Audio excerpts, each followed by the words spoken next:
कृष्णा पाण्याच्या तंट्यावर बाबतीत महाराष्ट्र, कर्नाटक आणि आंध्र या तीन राज्यांचा तो पाणी वाटपाचा प्रचंड तंटा होता की ज्यातून फार मोठ्या जाळपोळी आणि उग्र आंदोलनं झाली। या बाबतीत केंद्र सरकारने एक मध्यंतरी लवाद नेमला। न्यायमूर्ती ब्रजेश कुमार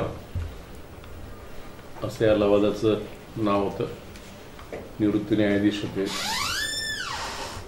त्यांनी आता 29 नोव्हेंबरला आपल्या महाराष्ट्रातील या पश्चिम महाराष्ट्रातल्या दुष्काळी तालुक्यांच्या हिताचा एक अत्यंत चांगला निर्णय हा दिला। या निर्णयाचं मी जिल्ह्याचा अध्यक्ष या नात्यानं सुरुवातीला मनापासून अभिनंदन करतो आणि स्वागत करतो। यापूर्वी महाराष्ट्राला जे 81 TMC अतिरिक्त पाणी मिळालेलं होतं, हे पाणी कोणत्या योजनेसाठी वापरावं असं योजनानिहाय त्यांनी निर्णय दिलेला होता आणि त्यामध्ये दुष्काळी तालुक्यांचा कुठेही अंतर्भाव त्यावेळी झालेला नसता।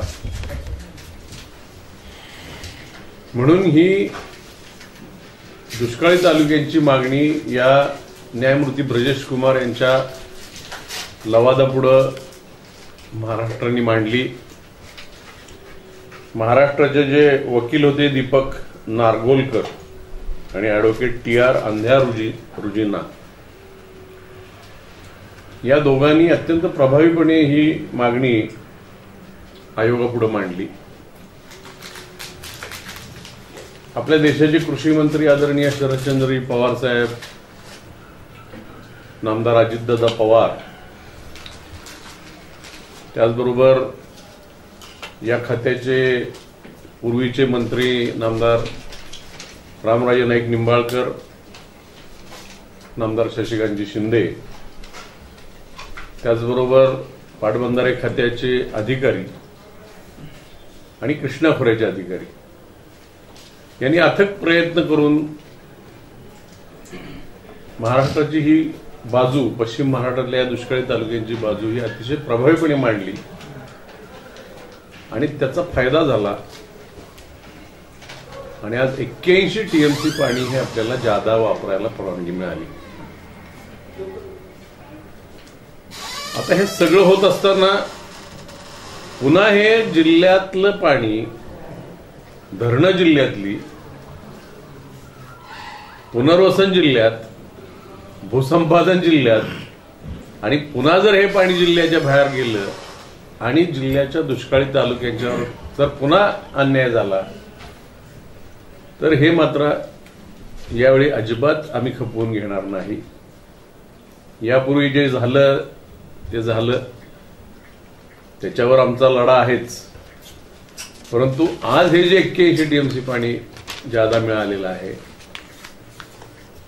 यातलं प्राधान्याने खटावमाण, खंडाळा, कोरेगाव तालुक्याचा काही दुष्काळी भाग आणि कराड तालुक्यातला काही दुष्काळी भाग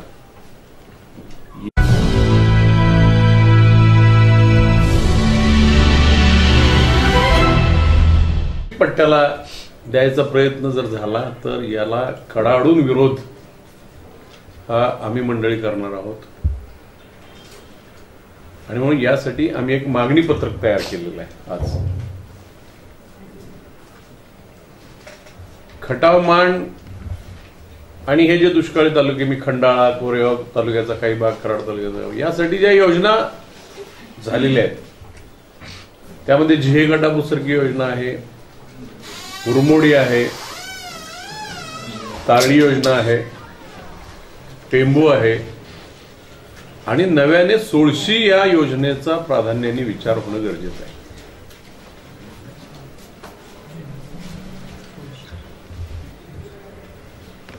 झिहे गटापूरच्या पाणी साठ्यात आणि जे पाणी आज 4माही म्हटलंय ते 12माही केलं पाहिजे।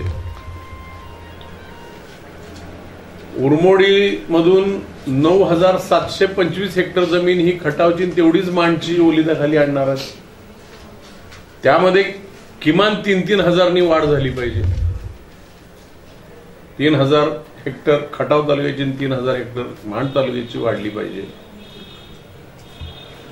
ब्रह्मपुरी सारखी एक योजना की जी औंध परिसरातली जी 16 गाव आहेत की जी कुठल्याही योजनेमध्ये समाविष्ट नाहीये, त्यासाठी ब्रह्मपुरी नावाची योजना हातात नव्याने घेतली पाहिजे. टेंभू ही 22 टीएमसीची योजना. टेंभूची निर्मिती झाली त्यावेळी प्रस्तावनेमध्येच म्हटलंय की ही योजना सातारा, सांगली आणि सोलापूरच्या केवळ दुष्काळी तालुक्यासाठी तयार केलेली आहे. अशी प्रस्तावनेत उल्लेख असताना सुद्धा या टेंभू योजनेचं पाणी सातारा जिल्ह्यातल्या एकाही दुष्काळी तालुक्याला थेंबर सुद्धा दिलं गेलेलं नाही. आणि म्हणून आता मिळालेलं हे 81 टीएमसी पाणी हे टेंभू योजनेतून खटाव मांडच्या पूर्व भागाला प्रत्येकी 2-2 टीएमसी हे दिलं गेलंच पाहिजे. अन्यथा टेंभू योजनेचं काम पूर्णपणे बंद पाडलं जाईल आणि हे पाणी जिल्ह्याच्या बाहेर जाऊ दिलं जाणार नाही. इतकी निग्रहाची भूमिका, आग्रहाची भूमिका ही आम्ही घेणार आहोत. त्यासाठी शासनाने अभ्यास गट नेमला. टेंभूचा टप्पा क्रमांक 3 पासून मायणी धरणात पाणी येऊ शकतंय, कानकात्रेवाडीत पाणी येऊ शकतंय, विखळे योजनेत पाणी येऊ शकतंय, डांबेवाडीमध्ये पाणी येऊ शकतंय आणि राणन तलावापर्यंत माण तालुक्यात हे पाणी प्रवाही पद्धतीनं आणि योजनेत कोणताही बदल न करता हे टेंभू योजनेचं पाणी हे खटाव मांडच्या पूर्व भागाला टप्पा क्रमांक 3 पासून 41 किलोमीटरच्या प्रवाही कॅनॉलनी देता येतंय असा स्पष्ट अभिप्राय हा सन 2007 साली शासनाला दिलेला आहे.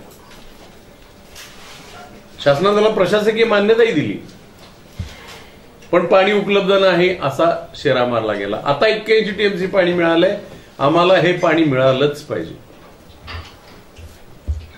टप्पा क्रमांक 4 पासून देवीखिंडीच्या तिथं बोगदा काढून तिथून हे पाणी घाणन तलावातून हे राजेवाडी तलावापर्यंत हे देता येतंय आणि काळचोंडी पासून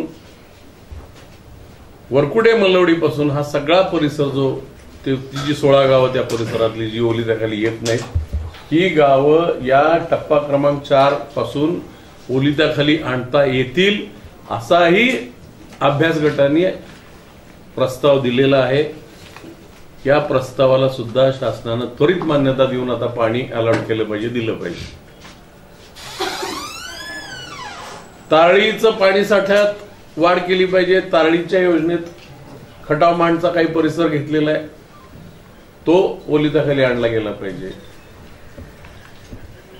अशा तऱ्हेनं या जिल्ह्यातल्या दुष्काळी तालुक्यांचा प्राधान्याने विचार हा या 81 टीएमसी मध्ये झाला पाहिजे आणि त्यासाठी किमान 10 टीएमसी पाणी हे सातारा जिल्ह्याला मिळालंच पाहिजे.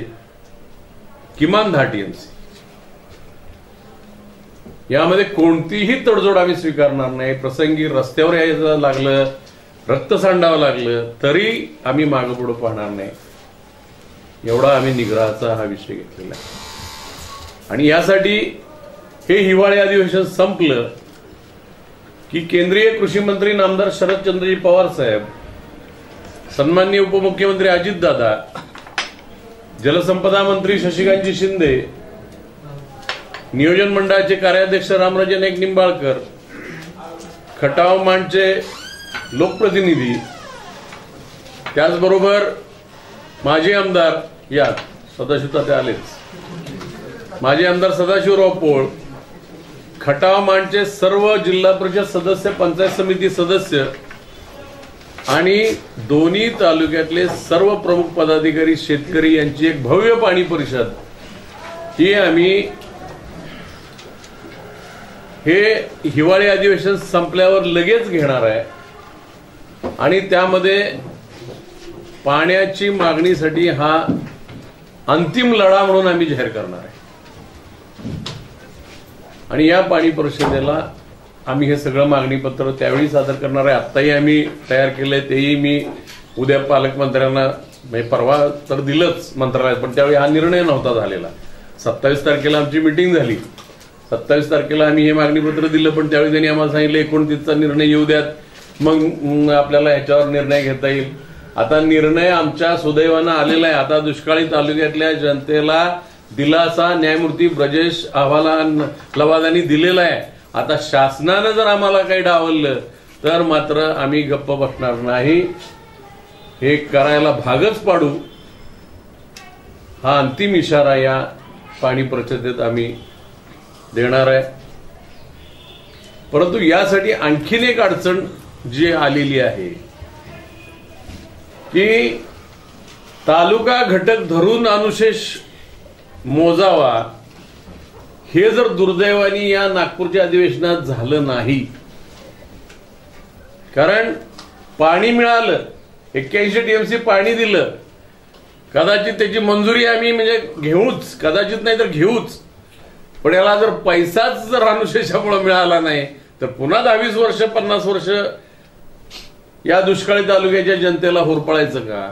आणि म्हणून या नागपूरच्या अधिवेशनात माझी शासनाला विनंती आहे, शासनाच्या मुख्यमंत्र्याला विनंती, कारण मुख्यमंत्री हे जिल्हा घटक अनुशेष धरून मोजायच्या अजूनही प्रयत्नात आहेत। त्यांचा स्पष्ट एक अभिप्राय मी आपल्याला दिलेला होता, आपल्याकडे दिलेला आहे। त्यांनी मुंबईमध्ये असं विधान केलं होतं की जिल्हा घटक धरूनच अनुशेष मोजावा लागेल। माझी त्यांना विनंती आहे की तुम्ही दुष्काळी भागातले आणि सातारा जिल्ह्यातले मुख्यमंत्री आहात, कृपा करून जिल्हा घटक धरून अनुशेष मोजू नका, तो तालुका घटक धरूनच अनुशेष मोजा, तरच हे मिळालेलं 81 टीएमसी पाणी हे शेतकऱ्यांच्या आणि दुष्काळी भागातल्या शेतकऱ्यांच्या शेतात आम्ही नेऊ शकू। आणि म्हणून कृपा करून नागपूरच्या अधिवेशनात जो केळकर समितीने अहवाल दिलेला आहे, सादर केलाय, केळकर समितीने सगळ्या महाराष्ट्राचा दौरा केला, पश्चिम महाराष्ट्रात गेले, विदर्भात गेले, मराठवाड्यात गेले, तिथं सगळ्या लोकप्रतिनिधींचं त्यांनी म्हणणं ऐकलं। शिवाय त्यांनी आणखीन एक अहवालामध्ये म्हटलेलं आहे की दुष्काळी तालुक्यांचं महामंडळ तयार करा। तेव्हा या नागपूरच्या अधिवेशनात तालुका घटक धरून अनुशेष मोजण्याचा निर्णय महाराष्ट्र सरकारने करावा आणि 84 दुष्काळी तालुके जे महाराष्ट्रात आहेत, जे यापूर्वीच्या समितीनी, चितळी समितीने जाहीर केलेत, या 84 दुष्काळी तालुक्यांचं महामंडळ, याला कोणताही खरं म्हणजे निकष न लावता, म्हणजे तालुका घटक हाच निकष लावून हे दुष्काळी तालुक्यांचं महामंडळ तयार करावं। आणि हा जो न्यायमूर्ती ब्रजेश कुमारांनी दिलेला निर्णय आहे, हा खऱ्या अर्थानं दुष्काळी तालुक्यातल्या जनतेला त्याचा दिलासा मिळावा अशी जाहीर मागणी मी आपल्या माध्यमातून सरकारला करतो।